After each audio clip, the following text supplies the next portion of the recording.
రీసెంట్గా నారప్ప అండి. నారప్పకి అంటే అది అద్భుతమైన పాట సార్.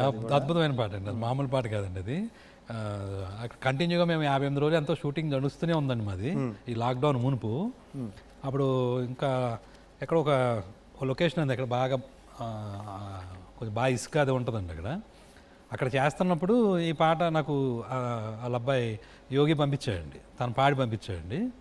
పంపిస్తే వెంకటేష్ గారికి నేను ఆయన విన్నామండి క్యారవాన్లో పెట్టుకుని.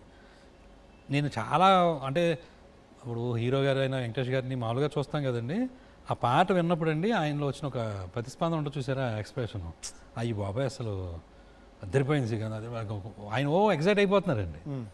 ఇప్పుడు వెంటనే మళ్ళీ శాస్త్రి గారికి చేసానండి, చేసి చెప్పామండి ఆ లైన్స్, ఇది బాగుందండి, ఈ లైన్ బాగుందండి, ఈ లైన్ బాగుందండి, మళ్ళీ ఒకటి చెప్పుకున్నామండి.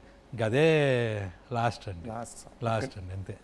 అద్భుతమైన లైన్ సార్. తల్లి పేగు చూడు ఎలా తల్లడిల్లిపోయెనయ్యో, కళ్ళు మూసి ఎటో వెళ్ళిపోయేనయ్యో, నన్ను కన్న తండ్రి ఇలా రావయ్యా, కడుపులోనే ఉండక ఈ పొడమికేలా వస్తేవయ్యా. ఈ లైన్ అండి అసలు మామూలు లైన్ కదండి.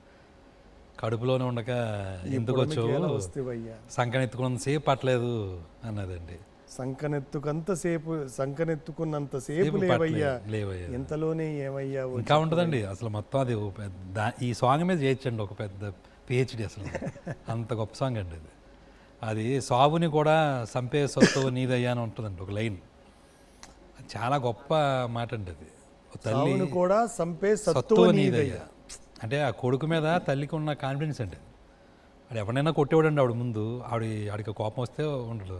అంటే అలాంటి వాడు చచ్చిపోయాడా అనేది ఆవిడ నమ్మలేక తీసుకోవాల్సిన సందర్భం ఉండేది.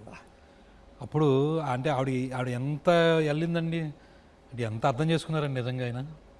సావుని కూడా చంపే ఏ తల్లైనా అలాగే అనుకుంటుందండి, తన కొడుకుని సావుని కూడా చంపేసేంత గొప్ప ఇది ఫీలింగ్ అండి. అది గొప్పవాడు అవ్వాలని అది నాకు చెప్పడానికి రావట్లేదండి.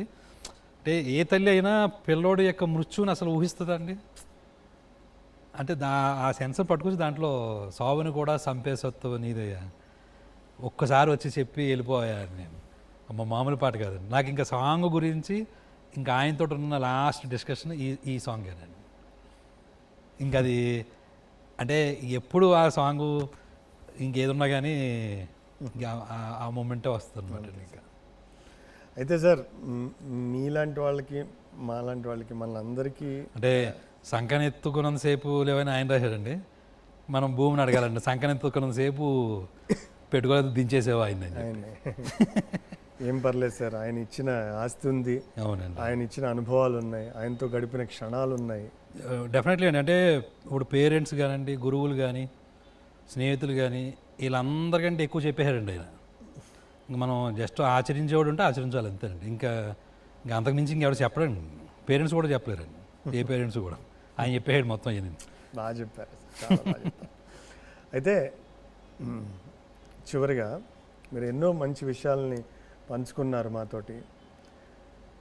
శాస్త్రి గారు వెళ్ళిపోయాక శాస్త్రి గారు మనకి ఇచ్చినటువంటి ఆశావాదం అంటే పాజిటివ్ నేచర్ని దృష్టిలో పెట్టుకుని తెలుగు సినిమా పాట ఎలా ఉండబోతుందంటారు?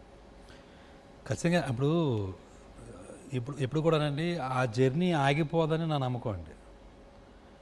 ఇప్పుడు సాధారణంగా పూర్వం అంటారు కదండి, ఒక్క అల్లూరి సీతారామరాజు ఇదైతే కొన్ని 100 మంది పుడతారని. ఈ మాట ఎవరు రాశారో అది నాకు తెలియదు కానండి, అది ఒక వాడుక ఉంటుంది కదండి లోకంలోనూ. అలాగా ఆయన రాసిన మాట కానీ పలుకు కానీ ఎవరో ఒకరిని ఎక్కడో చోట కదిలించి అలా తీసుకొస్తుందని ఆశిద్దామండి అంతే. అది ఆగిపోవద్దనో లేదా అది ఉండదని అది అనుకోవడానికి మేబీ ఇష్టం లేక ఈ మాట అంటున్నానేమోండి. లేదా ఆయన కూడా ఒప్పుకోరండి, ఆయన కూడా ఒప్పుకోరు అలాంటి ఒక నిరాశ వ్యవహారాన్ని. ఆయన కూడా మన అనుభవంలో మీకు అందుకని మీరు అన్నట్టుగా ఆయన ఇచ్చినటువంటి ఆ శక్తిని ఇన్స్పైరింగ్గా తీసుకుని ఇన్స్పిరేషన్లా తీసుకుని ఎంతోమంది రచయితలు వస్తారు, ఎంతోమంది అండి, ఎక్కువ మంది అలాగ తీసుకోగలగాలండి, వస్తారు కూడా అండి. అది ఆగదండి. మీరు కూడా అలాంటి పాటలు కొత్త వర్ధమాన రచయితలతో రాయించుకుని మాకు మరిన్ని మంచి పాటలు ఇవ్వాలని కోరుకుంటున్నాం. థ్యాంక్ యూ శ్రీకాంత్ గారు. సిరివెన్నెల జగమంత కుటుంబం మనది, సిరివెన్నెల కుటుంబం అదేనండి, సిరివెన్నెల గారిది జగమంత కుటుంబం. ఆ జగమంత కుటుంబంలో మనం కూడా భాగస్వాములం. మీరు వచ్చి చాలా మంచి విషయాలు చెప్పారు. కలిసి ఆయన గురించి బోల్డని అనుభవాలను ఎమరేసుకున్నాం. అవునండి. అండ్ తప్పకుండా మళ్ళీ మరొక సందర్భంలో ఆయనకి సంబంధించిన సందర్భంలోనే కలిసి ఆయనకు సంబంధించిన వేరే పాటల గురించి మరిన్ని విషయాల గురించి మళ్ళీ ముచ్చటించుకుందాం. ఖచ్చితంగా. Thank you so much for your thank time. You. నమస్కారం. నమస్తే.